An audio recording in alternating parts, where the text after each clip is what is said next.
நம்ம புக் படிக்கிறதுக்கு காட்டுற ஆர்வத்தை அதை எழுதின ஆத்தர் பத்தி தெரிஞ்சுக்கணும்னு என்னைக்காவது நினைச்சிருக்கோமா? கண்டிப்பா கிடையாது. எத்தனை பேர் அதை நினைச்சிருக்கீங்க?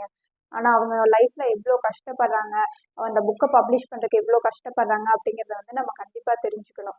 அது சம்பந்தமா பார்க்க போறதா இன்னைக்கான வீடியோ.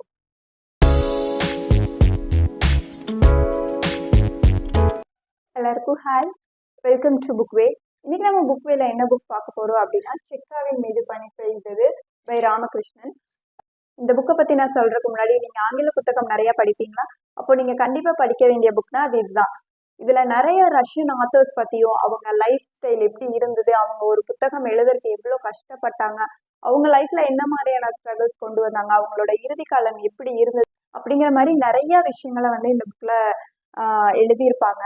இந்த புக் படிக்க படிக்க ரொம்ப ஆர்வமா இருந்தது. அடுத்த ஆத்தரோட லைஃப் எப்படி இருக்கும், அடுத்த ஆத்தரோட லைஃப் எப்படி இருக்கும் அப்படிங்கிற மாதிரி நிறைய விஷயங்கள் எழுதியிருந்தாங்க. இதுல கிட்டத்தட்ட 20 கட்டுரைகள் இருக்கும். 20லயுமே 20 டிஃப்ரெண்டான ஆத்தர்ஸ் பத்தி சொல்லியிருப்பாங்க. இது கடைசியில வர வர ஒரு 5 லாஸ்ட்ல ஒரு 5 இதெல்லாம் வந்து ஓவியர் பத்தி எழுதியிருப்பாரு, கட்டுரை எழுதுறவங்களை பத்தி எழுதியிருப்பாரு, ஒரு கடிதம் எழுதுறவங்களை பத்தி எழுதியிருப்பாரு. ஸோ அவங்களோட லைஃப்ல எல்லாம் என்னென்ன நடக்குது அப்படிங்கறத தெரிஞ்சுக்கத்தான் இந்த புக். இந்த புக் படிக்கிறதுக்கு முன்னாடி ஃபர்ஸ்ட் நம்ம ஒரு நோட்டு ஒரு பென்சிலும் எடுத்து பக்கத்துல வச்சுக்கணும். ஏன்னா இதுல அத்தனை ஆத்தர்ஸ் பத்தி அத்தனை புக்ஸ் பத்தி சொல்லியிருக்காங்க. நம்ம ஒரு புக்குமே படிக்க படிக்க அவ்வளோ இன்ட்ரெஸ்டிங்கா இருக்கும். இதுல சொல்லியிருக்கிறதுல நான் ஒரே ஒரு புக் மட்டும்தான் படிச்சிருக்கேன், மற்ற எந்த புக்குமே படிக்கல. இனிமேல் இந்த புக்ல இருக்கிற நிறைய ரெஃபரன்ஸ் புக்கை வந்து நான் படிக்கணும்னு நினைக்கிறேன். ஸோ அதுல இருக்கிற ஒவ்வொரு ஸ்டோரிஸுமே ரொம்ப அழகா இருக்கும். அதுல டால்ஸ்டாய் ஆகட்டும், செக்காவாகட்டும், யோவையாகட்டும், சாரி எனக்கு அதை பேர் கரெக்டா வரல, இந்த மாதிரி நிறைய ஆத்தர்ஸ் பத்தி சொல்லியிருப்பாங்க. பட் இந்த 20ல ஒரே ஒரு ஃபீமேல் ஆத்தர் மட்டும்தான் சொல்லியிருப்பாங்க. ஸோ அந்த அளவுக்கு தான் அந்த காலத்துல கிட்டத்தட்ட ஒரு 150 வருஷங்களுக்கு முன்னாடி ஆங்கிலம் எவ்வளவு புலமையாக இருந்தது, அது எவ்வளவு அளவுக்கு அதுல கதைகள் எழுதியிருக்காங்க அப்படிங்கிறத பத்தியும் இதுல நிறைய விஷயங்கள் சொல்லியிருப்பாங்க. கண்டிப்பா ஆங்கில புத்தகங்கள் படிக்கிறவங்க இந்த புக்கு கண்டிப்பா படிக்கலாம் அப்படிங்கிறது வந்து என்னோட சஜஷனா இருக்கும். இந்த கட்டுரை தொடங்குறதே முதல்ல வந்து டால்ஸ்டாயோட லைஃப்ல இருந்ததா தொடங்கும். டால்ஸ்டாய் எந்த மாதிரி புத்தகங்கள் எழுதியிருக்காரு, அவரோட இறுதி காலம் எப்படி இருந்தது அப்படிங்கிறத பத்தி நிறைய சொல்லியிருப்பாரு. அவரோட மனைவிக்கும் அவருக்குமான பந்தம் வந்து ரொம்ப கம்மியாயிட்டே வரும். அவருக்கான காதல் இருந்ததே கிடையாது. அவங்க குழந்தைகளை நினைச்சு ரொம்ப கஷ்டப்பட்டிருப்பாரு. ஒரு கட்டத்துல அவர் லெட்டர் எழுதி வச்சுட்டு வீட்டை விட்டெல்லாம் வெளில போயிருக்காரு. ஸோ அந்த அளவுக்கான பர்சனல் லைஃப் வந்து அவருக்கு அப்படியானதா தான் அமைஞ்சிருக்கு.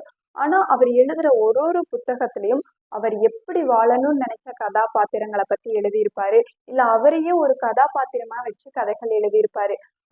அவரோட கடைசி நாட்குறிப்புல என்ன எழுதியிருப்பாரு அப்படின்னா, என்னால என் குழந்தைகளை நினைச்சு மன நிம்மதி அடையவே முடியல, நான் அவங்களுக்காக பிரார்த்தனை பண்றது மட்டும்தான் என்னால பண்ண முடிஞ்ச ஒண்ணு அப்படின்னு மனசு நொந்து போய் அந்த நாட்குறிப்புல எழுதியிருக்காங்க அப்படின்னு இதுல வந்து எழுதியிருப்பாங்க.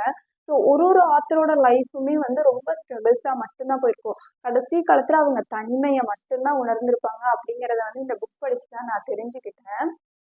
டால்ஸ்டாய் வந்து சொல்லியிருப்பாரு, அன்பை விட சிறந்த மதம் வந்து வேற எதுவுமே கிடையாது அப்படின்னு சொன்ன டால்ஸ்டாய்க்கு கடைசி காலத்துல அவருக்கு யார்கிட்ட இருந்துமே அன்பு கிடைக்கல. அவரு தனிமையை மட்டும்தான் உணர்ந்ததா வந்து அவரோட நாள்குறிப்புல எழுதியிருக்காரு. அதனாலயே அவரோட சொத்துக்கள் அனைத்தையுமே கடைசி காலத்துல வந்து அனாத ஆசிரமத்துக்கு எழுதி வச்சுட்டாரு. ஸோ அந்த அளவுக்கு அவரு மனசு நொந்து போயிருப்பாரு. இதுல வந்து முக்கியமான ஒரு விஷயம் அப்படிங்கும்போது, அவரு கதையில ஒரு கதாபாத்திரம் வந்து ரயில் நிலையத்துல தற்கொலை பண்ணிக்கிற மாதிரி ஒரு சுச்சுவேஷன் எழுதியிருப்பாரு. இவரோட கடைசி காலமே ஏதோ ஒரு ரயில் நிலையத்துலதான் முடிஞ்சிருக்கும். ஸோ அவர் முன்கூட்டியே அதெல்லாம் கணிச்சு ஒரு புத்தகத்துல எழுதியிருக்கிறது அப்படிங்கிறது வந்து எனக்கு ரொம்ப நான் பார்த்த விஷயமா இருந்தது. இந்த மாதிரி நிறைய ஆத்தர்ஸ் நிறைய புக்ஸ் எல்லாம் சொல்லியிருப்பாங்க. அடுத்தது செக்கா. ஸோ டைட்டிலே அதான், செக்காவின் மீது பனி பெய்யுது. இதுக்கு ஒரு அர்த்தம் கொடுத்துருப்பாங்க, அதை நீங்க புக் படிச்சு தெரிஞ்சுக்கோங்க, ஏன்னா நான் அதை ரிவீல் பண்ண விரும்பல. அவரு எழுதுனது வந்து ஒரு திருமணமான பெண்ணோட வாழ்க்கையில எந்த அளவுக்கு வெறுப்பு இருக்கும், எந்த அளவுக்கு அவ தனிமையை உணர்வா அப்படிங்கிறத பொறுத்தே வந்து கதை போய்கிட்டே இருக்கும். அவர் எழுதின அந்த நாய்க்காரசி மாதிரி லேடி வித் அ டாக் அப்படின்னு சொல்லிட்டு அந்த புக் பத்தி இதுல ரெஃபரன்ஸ் கொடுத்துருந்தாங்க. ஸோ அந்த மாதிரி ஒரு தனிமை ரிலேட்டடா நிறைய விஷயங்கள் வந்து இந்த புத்தகத்துல சொல்லிட்டே வருவாங்க. ஒவ்வொரு ஆத்தரோட லைஃப் எப்படி இருக்கு அப்படிங்கிற மாதிரி. புக் படிக்கிறவங்களுக்கு தெரிஞ்சிருக்கும், பெஸ்ட் எவர் லவ் ஸ்டோரி அப்படின்னா அது வெண்ணிற இரவுகள். 3 நைட் 2 பகல்ல நடக்கிற ஸ்டோரியை தான் வந்து அதுல சொல்லியிருப்பாங்க. அது வெளிவந்து 162 வருஷம் ஆனாலும் அது இன்னைக்கு வரைக்குமே அதோட தரம் மங்காம எல்லாத்தையும் ஈர்க்கக்கூடிய ஒரு புத்தகமா வந்து அது இருக்கு. நான் அந்த புக் வாங்கி வச்சிருக்கேன். அவ்வளோ நல்லா இருக்கும் அந்த புக் படிக்கிறதுக்கு. எனக்கு ரொம்ப ஃபேவரட்டான புக். அந்த 3 நாளுக்குள்ள என்னெல்லாம் நடக்குது அப்படிங்கறத வந்து ரொம்ப அழகா கொண்டு போயிருப்பாங்க. ஆனா அப்படி இருந்தா அந்த ஆத்தருக்குமே வந்து தனிமை மட்டும்தான் வந்து மிஞ்சி இருக்கு அப்படிங்கறது வந்து ரொம்ப குறிப்பிட்டு இந்த புக்ல வந்து எழுதியிருப்பாங்க. இந்த புத்தகத்துல வந்து நான் ஒரு வரி படிச்சேன். என்னன்னா, காதல் அப்படிங்கிறது வந்து நம்ம மனசு ஒரு நிமிஷம் வந்து அதை உணர்ந்துச்சுன்னா போதும், நம்ம வாழ்நாள் முழுக்க வந்து அதை நம்ம வச்சுக்கலாம் அப்படிங்கறது வந்து அந்த ஃபீலை வச்சுக்கலாம் அப்படிங்கறது வந்து ரொம்ப அழகா ஒரு ஆத்தர் ஒரு ஸ்டோரியில எழுதியிருப்பாரு. நான் அது எந்த ஆத்தர்னு சொல்ல விரும்பல, அது எந்த ஸ்டோரின்னு சொல்ல விரும்பல. ஏன்னா நான் அதை ரிவீல் பண்ணிட்டேன் அப்படின்னா உங்களுக்கு இந்த புக் வாங்கி படிக்கணும் அப்படிங்கிற இன்ட்ரெஸ்டே போயிடும். ஸோ இந்த புக் வாங்கி கண்டிப்பா இங்கிலீஷ் ஆத்தர்ஸ் இங்கிலீஷ் புக்ஸ் படிக்கிறவங்க எல்லாருமே வந்து இந்த புக்கு கண்டிப்பா படிக்கணும் அப்படின்னு நான் சொல்லுவேன். இதுல இது மட்டும் இல்ல, டால்ஸ்டாய் வந்து ஒரு 6 குறிப்புகள் சொல்லியிருப்பாரு. ஒரு சிறுகதைனா எப்படி இருக்கணும், அதை எந்த மாதிரி எல்லாம் நம்ம கொண்டு போகலாம், இதெல்லாம் இருந்தா இது வந்து ஒரு சிறந்த சிறுகதை அப்படின்லாம் கொண்டு எழுதியிருப்பாங்க. அப்புறம் வந்து நிறைய பேர்த்தோட அந்த லைஃப் டைரின்னு சொல்லுவாங்கல்ல, எவ்ரிடே நடக்கிறது எல்லா ஆத்தர்ஸுமே அதை எழுதுவாங்க. அதை எழுதும்போது அவங்க பணத்துக்காக எவ்வளவு கஷ்டப்பட்டாங்க, ஒரு பயணம் மேற்கொள்ளணும்னா அவங்க எவ்வளவு கஷ்டப்பட்டாங்க அப்படிங்கறத ரொம்ப அழகா வந்து எஸ் ராமகிருஷ்ணன் வந்து எழுதியிருப்பாரு.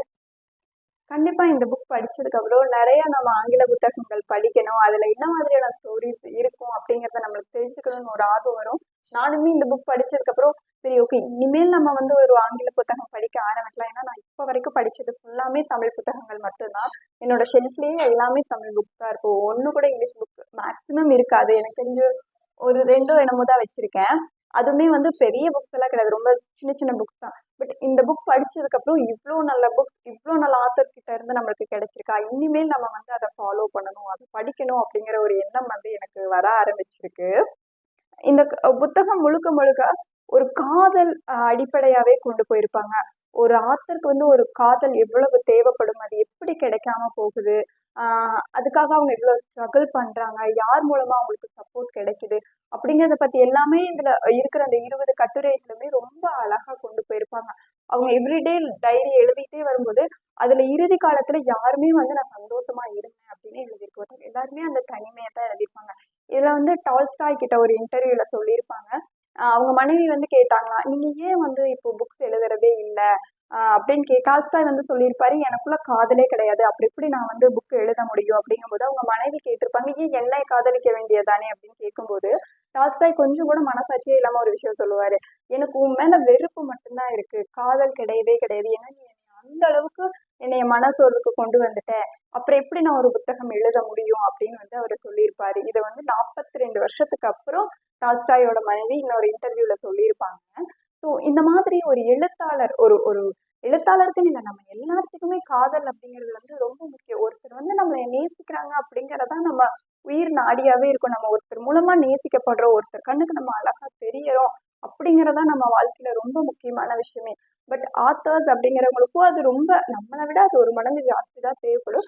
பட் இதுல இருக்கிற எந்த ஆத்தர்ஸுக்குமே அது கிடைக்கல, அதுக்காக அவங்க எவ்வளவு போராடுறாங்க, ஒரு புத்தகம் வெளியிடுறதுக்கு எவ்வளவு போராடுறாங்க அப்படிங்கறது வந்து ரொம்ப அழகா இந்த புக் வந்து சொல்லியிருக்கோம். நான் எல்லாத்துக்குமே இந்த புக் படிக்கணும்னு சஜஸ்ட் பண்ணுவேன். மெயினா ஆங்கில புத்தகங்களா படிக்கிற ஒருத்தவங்களுக்கு வந்து இந்த புத்தகம் படிச்சீங்க அப்படின்னா ஆத்தர்ஸோட லைஃப், அவங்க பட்ட கஷ்டம் எல்லாமே தெரியும். நான் வந்து கண்டிப்பா இனிமேல் இந்த புக் ஆங்கில புத்தகங்கள் படிக்கணும் அப்படிங்கிற ஒரு ஆர்வத்தை கொண்டு வந்திருக்கு இந்த புத்தகம்.